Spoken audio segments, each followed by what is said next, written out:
Corinthians, the 3rd chapter, and it begins at verse 1.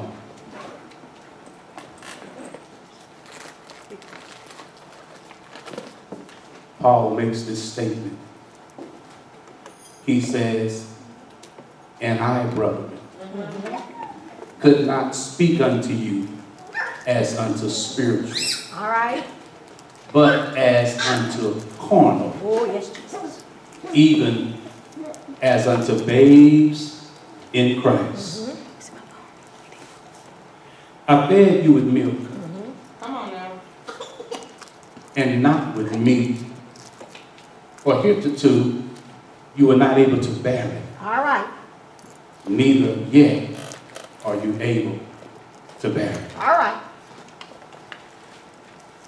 Well, today, saints, you may have your seat at this time. I'm going to use for a thought, as the pictures kind of indicate. Would you repeat after me? Let's help the baby. Let's help the baby. Latch on. Latch on. Amen. Come on. All right, preach, Pastor. Praise God. Hit it one more time. Good enough. So now we have our topic here. And then our subtopic will be Diet and exercise. diet and exercise. All right. Now,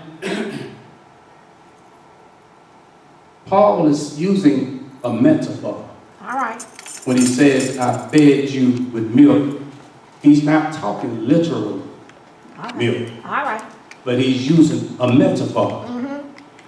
And during the time when Paul was presenting the gospel, he had to use 3 particular methods in order to get the message across, because Paul was preaching about a mystery called the church All right.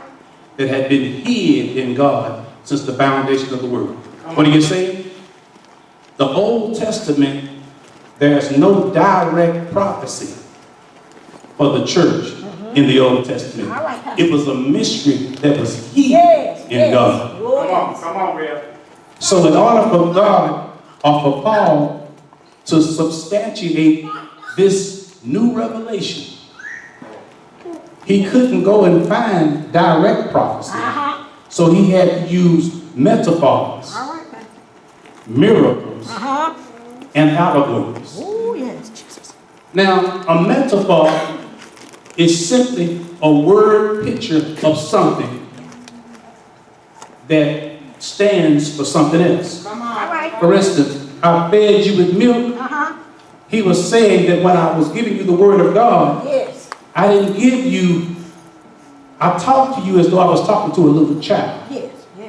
Because children, you have to watch how you talk to them, That's right. because their feelings are easily hurt. Yes. Yes. So Paul said, when I've been talking to you, I was talking to you not man to man, but man to child, All right. because you are babes All right. and you can't digest meat. Yes. If you give that baby a steak, Yeah. not only can he not chew, gave him the apostles a method. Here's what that method was. All right, Pastor. When they would present the gospel, Uh-huh. first they show miracles. Yes. We say miracles. Miracles. After the miracles, they would preach and teach through metaphors. We say metaphors. Metaphors. Uh-huh. Now, metaphor is a word picture, and an allegory is a motion picture. Oh, okay. Okay. GP, are you with me? Yeah. So if the word picture stands for something, Uh-huh. then the motion picture stands for something. So when Paul got ready to teach these truths, particularly to the church of Galatians, Uh-huh.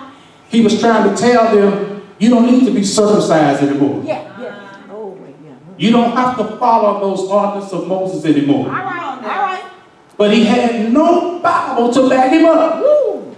So he used an allegory. All right, Pastor. Talk. He told the story of 2 sons Yes. that Abraham had. One boy got put out, Yes. and the other boy they kept. And he was using the story of them to let them know that the law has been put out. Oh. And now we're going to keep grace. Come on. And it will take time to teach that, but I'm still going to go ahead and move on, okay? All right. So here we go. In order for an infant's life to be sustained, it needs its mother's milk. That's right. Without milk, the infant's health and strength cannot be sustained. Therefore, the first skill, let me say the first skill. The first skill. The first skill that a baby must learn is the skill of latching on. That's right. Amen. That's right. In the hospital, they do it. Right. Come on, say amen. That's Amen. right. Yeah, well, you do it. Sometimes the process is so easy and fulfilling, but at other times it's very traumatic. Amen. Yes, amen. Oh yeah, to both mother and child. Amen. Why? Because the newborn often wakes up every 2 hours screaming. All right, Pastor. Brian can say amen. Amen. Sometimes when he wakes up screaming, he wakes up screaming to a tired Oh, Jesus. and exhausted mother. Come on. Amen. She's tired. Yes, Jesus. She's exhausted. She's sore. Oh, Jesus. And if it's been a C-section, she can barely hold the baby. Yes, She can't walk upstairs. yes, Jesus. She needs help going, the mother I'm talking about, needs help going to the bathroom. All right, Pastor. But the baby wakes up every 2 hours screaming. And she's tired. Oh, yes, And she's exhausted. yes, Jesus. But the baby must be fed. Must be. And it can only have milk, That's right. no solid food. That's right. Come on. Therefore, nothing is more important, Oh, yes. regardless of the situation and the circumstances that cause the baby to be brought into the family. Nothing is more important than you helping that baby to latch on. All right, Pastor. I don't care what your attitude was before the baby got here. Now the baby is here, and your job is to help the baby to latch Oh, on. yeah. Amen. My baby has to latch on because everything the baby needs Oh, yes. All the nutrients. That's is right. in that mother's milk. Yes, it is. All the nutrients. Hallelujah. Everything you need Oh, Jesus. is at repair of the breach and Rose of Sharon Ministries. Oh, yes, Jesus. All you have to do is latch on. Yeah. All right, Pastor. Don't worry about the circumstances that cause you to be here. Yeah. All right, Pastor. If you don't latch on, your health is not going to be sustained. Yeah, talk to us, Pastor. Preach. So we got to help each other to latch on. That's right. Oh, Amen. bless God's great name. Wonderful. Wonderful. Great name. Hallelujah. Glory to your name, Oh, yes, Jesus. Jesus. So meanwhile, what do when a baby seemingly refuses to quit drinking from the mother's milk? In other words, the baby's 4 years old. And he's following mama around, looking up at her. And she said, well, come on, baby, sit in mama's lap. Yeah. And he's pulling out a bra because Yeah. he's having separation anxiety. Yes, yes. Are y'all with me? Amen. Amen. And so, the separation anxieties that a mother and a baby have when she has to take him, well, let me just go through. All right. You start at the breast. Amen. Then you start feeding them with a spoon. And then finally, the baby learns how to take the utensil and eat by himself. You said, And in the future, the baby learns how to even cook his own meal. That's right. That's right. And then as time goes on, the baby knows how to go to the grocery store, shop, and prepare you a meal. This is the vision Okay. of Pastor Walker. All right, Pastor. He don't want you to be on milk. Yeah. He wants you to be able to get in the Word of God, Yeah. cook your own meal, All right. and feed your own self. Yeah. Study to show thyself approved unto God, a workman that need not be ashamed, and then go cook for somebody else, rightly dividing the word of truth. Yeah. And I'm talking in metaphors and similes. All right. A simile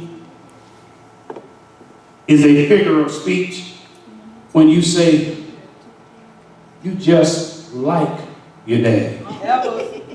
Whenever a simile goes into sentences, All right. it turns into what you call a parable. Come on. Okay. Just stay with me. All right. We stay with you. So just like the baby is having separation issues, this was what was happening at the Church of Corinth. All right.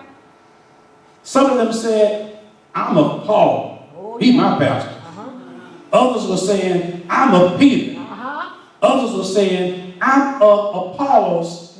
And they were so hung up on the men of God that they refused to come in and worship the Lord in the beauty of holiness. What you waiting on the preacher for? As good as God's been to you. I don't care if you preach. The Bible says, enter into his courts with thanksgiving and into his courts with praise. Be thankful unto him and bless his name. For the Lord is good. His mercy is everlasting and his truth endureth unto all generations. So what if he doesn't preach? Who woke you up this morning? What if he doesn't preach? Who started you on your way? Oh, bless God's face. Come on now. So since they were so hung up on personalities, Paul could not even preach to them the things they needed to hear because he wanted to take them into the deep things of God. But you don't want your gift to take you where your character can't keep you. So before we get to the 14th chapter of Corinthians and I tell you how to operate under a prophetic anointing, let me teach you first of all how to love one another. That's it.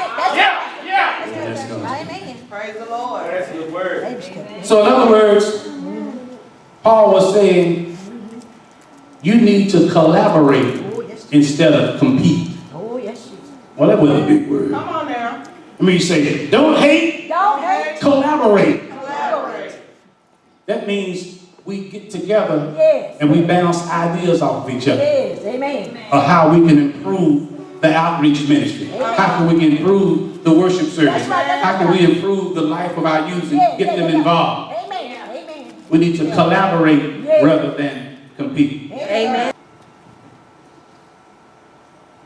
For you're yet carnal. For whereas there is among you envy, strife, and division, are you not carnal and walk as men? For while one said, I am of Paul, another, I am of Apollos. Are you not yet carnal? So Paul says, who then is Paul? And who is Apollos? But ministers by whom ye believe, even as the Lord has gave every man. He said, I have planted, Apollos watered, but God gave the increase. So neither is he that planted anything, neither is he that watered it, but God that gives the increase. Teach it. God gives the increase. Oh, yes. So now, he's trying to grow them up so that God can bless them and take them where they need to go. Get another scripture, if you will. He says, for by the grace of God, by the grace God has given me, I've laid the foundation as a wise builder, and someone else is building on it. I laid the foundation out here. This preacher is building on it. He built on it last Sunday. He built on it the Sunday before last. He laid the foundation for repair of the breach ministry. I'm standing here building on it. That's right. All right? So we're both building upon each other's ministries because we want to give God the glory. But no one can lay any foundation other than one already laid, which is Jesus Christ. And anyone build on this foundation, silver, gold, gold, silver, costly stones, wood, hay, and stone, their work will be shown for what it is, because the day will bring it to light. And it will be revealed by fire. And the fire shall test the quality of the person's work. We're going to be tested. And right now we're in the honeymoon phase. But we're going to be tested. In other words, it's possible that I may do something to get on your nerves. But if you really love me, the Bible said love endureth all things. Believeth all things. Beareth all things. Hopeth all things. Paul said love never fails. So we're in the honeymoon stage.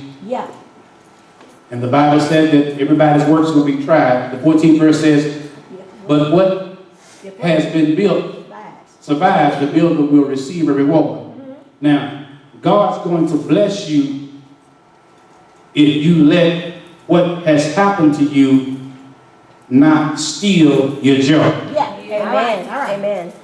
If it survives, the builder will be rewarded. Okay. 15th verse. But if it burns up, the builder will suffer loss, yet he will be saved, even though only as escaping through the flames. So what he said is, if you work and you don't work with the right spirit, All right. and you don't work with the heavenly mind, All right. when God comes back to pass out the rewards, you still gonna be saved. All right. But you're going to be saved like a person that everything he worked for got burnt up, and he himself was saved, but like coming escaping from flames. Yeah. Now, right now, that's not necessarily jumping out at you. Yeah. That's right. That's right. So let me give you a metaphor, a word picture. Okay. This is Lot, the man right here. All right. This person here is an angel. Yes. This person here is an angel. Yes. They're coming to get Lot away from Sodom and Gomorrah because they're getting ready to burn down the city. And they are dragging him out of the city because he's going to lose everything he's ever worked for because his work was not acceptable unto God. Yeah. All right. We have a believer in the church that's either unwilling or unable to get off milk and get on meat. We need to do something about it. All right. All right. If the believer is unwilling, you need to come to a conclusion that all you can do is pray. Yeah. Because sometimes people will use you until they use you up. Amen. Amen. And when Paul Amen. was bringing this message to the Corinthians, I'm persuaded that he had the story of Abraham and Lot in his mind. Because the relationship between Abraham and Lot was like the relationship between a spirit-filled believer and a carnal believer. Yeah. All right. Whenever you are running with someone carnal, your ministry is to periodically get them out of trouble. Yeah. That's Deliver right. them from a stronghold. That's right. That's right. And this was the relationship that Abraham and Lot had. Lot went through 4 stages of backsliding. All right. Come to When they both became rich, Uh-huh. it was not enough land to support all of their livestock, so they had to split up. Uh-huh. And so when they split up, Lot's first mistake in backsliding was he walked by sight and not by faith. So he looked out. All right. His second mistake he made in backsliding was he moved out. He moved to the land close to the cities of Sodom and Gomorrah, that wicked city.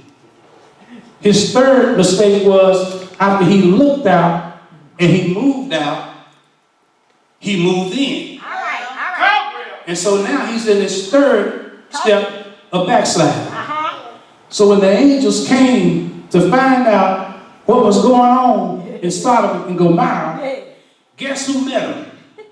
Lot was right there at the gate because when he moved in, he took a place of authority. Yes.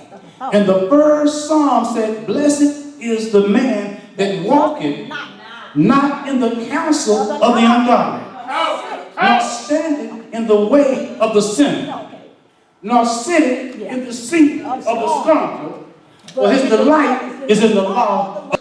Lot walked around him. All right. Then he stood around him. Then he sat down with them. All right. My God. And the Bible says, can 2 walk together except they be in agreement? That's right. Come on now. My God. My God. Well. So whenever somebody is unwilling to live right, sometimes the more you say to them, you make a bad situation worse. Amen. Amen. So what Paul did was he prayed for them. Yeah. Yes, Jesus. And he gave them the milk of God's word. Yes. Uh-huh. But after a while, he had to make a decision Uh-huh. because the Corinthian church had gotten so worldly that you couldn't tell them from the word. In the 5th chapter, Paul said, it is reported unto you commonly that there's fornication among you. And such fornication has not once been named by those that are outside the church. In other words, y'all living worse in the church than they're living outside the church. What sin was it? A brother was shacking with his father's wife. And Paul said, now you didn't push me too far. What did he do? The 5th chapter says, I stepped back.